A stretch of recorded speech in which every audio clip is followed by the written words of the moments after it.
మంచిదంటే already సిగ్నేచర్లు ఉన్నారు లేరు, దాని మీద ఎక్కువ దృష్టి పెట్టవలసిందిగా నేను కోరుతూ దాని మీద సమాధానం చెప్పడం మంత్రి గారిని కోరుతున్నాను. ఆనందరావు గారు సింపుల్గా చెప్పండి సార్. నమస్కారం అధ్యక్ష. ఈరోజు సాంకేతిక విద్య ఏదైతే ఉందో పారిశ్రామిక ప్రగతికి అదే పునాది అధ్యక్ష. మాది అంబేద్కర్ కోనసీమ జిల్లా అధ్యక్ష. మా దీవిలో సుమారు 5 నియోజకవర్గాలు ఉంది అధ్యక్ష. దీవి అవతల 2 ఉంటాయి. సుమారు 15 నుంచి 20 లక్షల మంది జనాభా ఈ ప్రాంతంలో ఉన్నారు అధ్యక్ష. కానీ ఇప్పటికీ ఈ కోనసీమ కేంద్రంలో గవర్నమెంట్ ఐటీఐ కానీ గవర్నమెంట్ పాలిటెక్నిక్ కానీ లేదు అధ్యక్ష.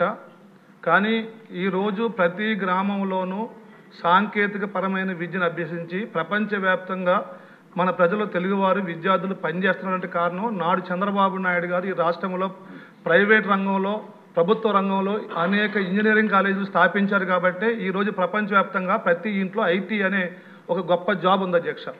కానీ మా ప్రాంతంలో ఈరోజు ఏదైతే జిల్లా కేంద్రం అయిందో సో అక్కడ ఎక్కువ ఎస్సీ ఎస్టీ బీసీ వర్గాలు ఉన్నారో పేద విద్యార్థులు ప్రభుత్వ ఐటీఐ లేకపోవటం వల్ల ప్రభుత్వ పాలిటెక్నిక్ లేకపోవటం వల్ల చాలా ఇబ్బంది పడుతున్నారు అధ్యక్ష. అందుకని తమర ద్వారాగా గౌరవ మంత్రి గారిని కోనసీమ జిల్లా కేంద్రాన్ని దృష్టిలో పెట్టుకుని అక్కడ ఉన్న సుమారు 20 లక్షల ప్రజలను దృష్టిలో పెట్టుకుని మా ప్రాంతానికి ఈ కొత్తగా ప్రభుత్వ ఐటీఐ పాలిటెక్నిక్ కళాశాలను మంజూరు చేయాలని కోరుకుంటున్నాను అధ్యక్ష. ఆనందరావు గారు లాస్ట్ సింపుల్గా.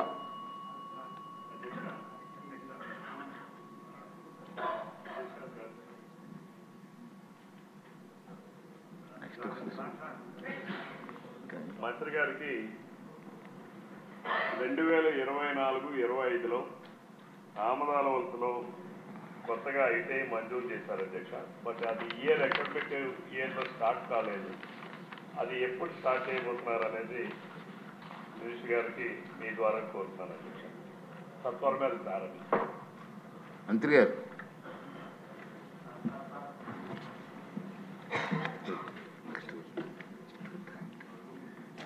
అధ్యక్ష, ఈ సబ్జెక్ట్ మీద బలరాం కృష్ణ గారు, బుచ్చే చౌదరి గారు, ఆనందరావు గారు, కోన రవి గారు మాట్లాడారు అధ్యక్ష. అధ్యక్ష, నేను మంత్రి ఇంకా నెల అవ్వలేదు అధ్యక్ష, కొంచెం టైం ఇవ్వమని కోరుతున్నాను. ఎందుకంటే సబ్జెక్ట్ చాలా వాస్ట్ సబ్జెక్ట్. కేజీ నుంచి పీజీ విద్య, స్కిల్ డెవలప్మెంట్ కూడా ముఖ్యమంత్రి గారు నాకు ఇష్టం జరిగింది. కొంచెం వాస్ట్ సబ్జెక్టు. మొదటి నిర్ణయం ప్రభుత్వం తీసుకుంది స్కిల్ సెన్సెస్ అనేది ఏర్పాటు చేయాలి. కుటుంబం యాజ్ యూనిట్గా తీసుకుని వాళ్ళ కరెంట్ స్కిల్ సెట్ ఏంటి, అదేవిధంగా రాబోయే తరానికి ఎలాంటి స్కిల్స్ అవసరం ఉంది, దానికి ఎలాంటి ట్రైనింగ్ అవసరం ఉందనే దానిపైన ఒక స్కిల్ సెన్సెస్ ఏర్పాటు చేసి అది మొత్తం లింక్ చేసి హెచ్ఆర్డి డిపార్ట్మెంట్ పాత్ర ఏంటి దాంట్లో అనేది మ్యాప్ చేయమని గౌరవ ముఖ్యమంత్రి గారు ఆదేశాలు జారీ చేస్తాం జరిగింది. ఆ ప్రక్రియ కూడా తొందరలో మేము ప్రారంభించబోతున్నాం అధ్యక్ష. అధ్యక్ష, ఐటీఐ పాలిటెక్నిక్ వచ్చేగల 2-3 ఆలోచనలు ఉన్నాయి. అది కూడా గౌరవ సభ్యులందరూ కూడా మనం ఓపెన్గా డిస్కస్ చేయాలి, సెషన్ బయట కూడా. టాటా లాంటి సంస్థలు అడాప్ట్ చేసి మార్కెట్ కావాల్సిన లింకేజ్ మేము చేయగలుగుతాం అనేది ఒక వర్షన్ ఉంది. రెండోది, మన రాష్ట్రం నుంచి అనేక పారిశ్రామికవేత్తలు ఉన్నారు. ఒక్కొక్కరు ఒక ఫీల్డ్, అంటే ఫార్మాలో కానీ మ్యానుఫ్యాక్చరింగ్ ఇండస్ట్రీ, డైరీలు అనేక రంగాల్లో కూడా అద్భుతమైన పారిశ్రామికవేత్తలు ఉన్నారు. వాళ్ళు కూడా ముందరికొచ్చి ఐటీఐ పాలిటెక్నిక్ మేము దత్తకు తీసుకుంటాం, మెరుగైన విద్యను మేము అందిస్తాం, ఇండస్ట్రీకి ఇది కావాలో అది మేము లింకేజ్ మేము ఏర్పాటు చేస్తామని వాళ్ళు చెప్తాం జరిగింది. సో అది కూడా మేము డిస్కషన్లో ఉంది అధ్యక్ష. దానిపైన కూడా తొందరలోనే ఒక నిర్ణయం మేము తీసుకుంటాం. వాస్తవ అధ్యక్ష, ఇన్ఫ్రాస్ట్రక్చర్ ఫెసిలిటీస్ మెరుగుపరచాల్సిన అవసరం ఉంది అధ్యక్ష. ఐటీఐకి వచ్చేగల దాదాపుగా 44 కోట్ల రూపాయలు అవసరం ఉంది. పాలిటెక్నిక్ వచ్చేగల 50 కోట్ల రూపాయలు అవసరం ఉంది అధ్యక్ష. అది గౌరవ ముఖ్యమంత్రి గారితో మా రివ్యూ మీటింగ్ ఆగస్టు మొదటి వారంలో ఉంది అధ్యక్ష. అది గౌరవ ముఖ్యమంత్రి గారి దృష్టికి తీసుకెళ్ళి తప్పనిసరిగా దీని ఎట్లా రిపేర్స్ మెయింటెనెన్స్, కొత్త భవనాలు కట్టే లోపల ఉన్న భవనాలకి ముందర రిపేర్స్ మెయింటెనెన్స్ చేసి దాంట్లో అడ్మిషన్స్ ఎలా పెంచాలనే దానిపైన తప్పనిసరిగా మేము గౌరవ ముఖ్యమంత్రి గారితో కూడా మేము చర్చిస్తాం అధ్యక్ష. అధ్యక్ష, ఒకసారి మనం చూస్తే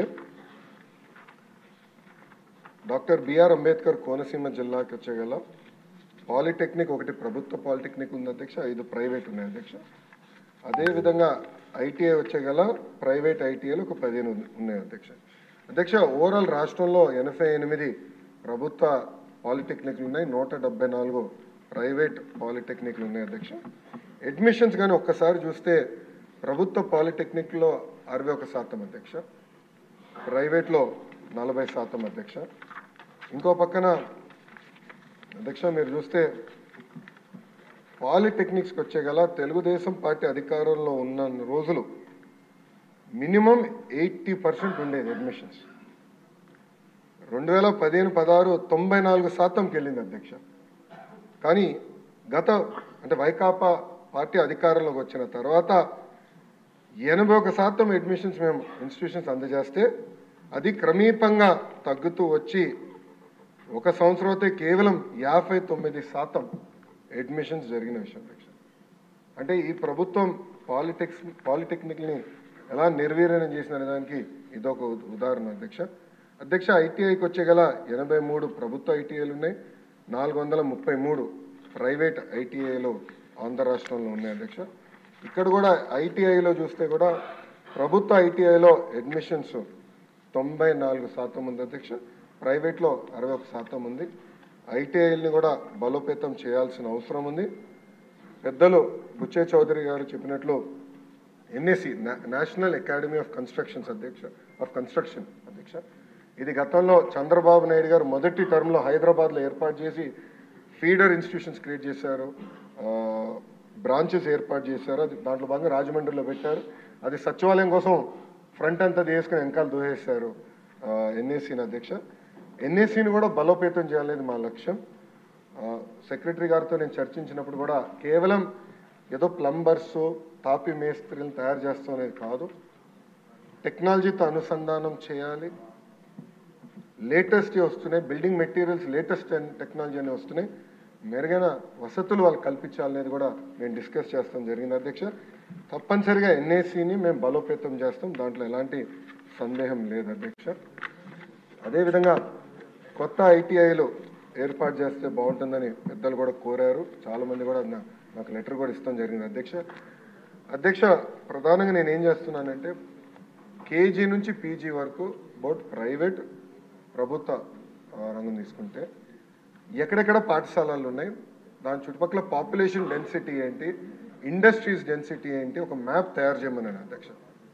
ఎందుకంటే 117 జియో వల్ల ప్రభుత్వ విద్య దూరం అవుతుందని చాలామంది నా దృష్టికి తీసుకొస్తే ఫస్ట్ మ్యాపింగ్ చేద్దాం.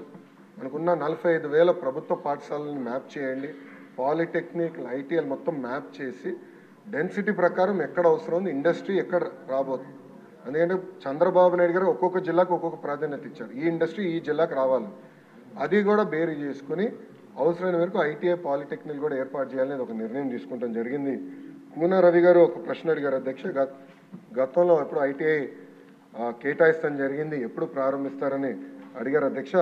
ఆ వివరాలు కనుక్కుని తప్పనిసరిగా మెంబర్ గారు డైరెక్ట్గా వివరాలు నేను తెలియపరుస్తాను. ఓకే, థ్యాంక్ యూ అధ్యక్ష. నెక్స్ట్ క్వశ్చన్ 94 సాంఘిక సంక్షేమ మంత్రి గారు. అధ్యక్ష, మొదటి ప్రశ్నకు అవునండి, రెండవ ప్రశ్నకు సమాధానం అవునండి, మూడవ ప్రశ్నకు సమాధానం పరిశీలన ఉంది అధ్యక్ష. సార్ ఇప్పుడు ప్రశ్న వేసిన సభ్యులు రాలేదు అంటే దీంట్లో మీకు నేమ్ లేదు, సిగ్నేచర్ లేదు, చేత ఈ సమాజం చెప్పారు. నెక్స్ట్ క్వశ్చన్ వెళ్ళిపోదాం వద్దమ్మా, చేయకూడదు అవదు మంచిదంటే ఆల్రెడీ సిగ్నేచర్లు ఉన్నారు లేరు. ఓకే, చంద్రశేఖర్ గారు కూడా లేదు కదా.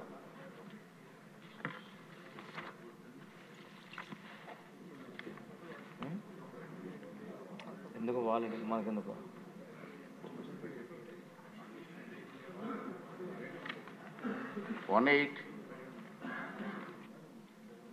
హోంశాఖ మంత్రి గారు.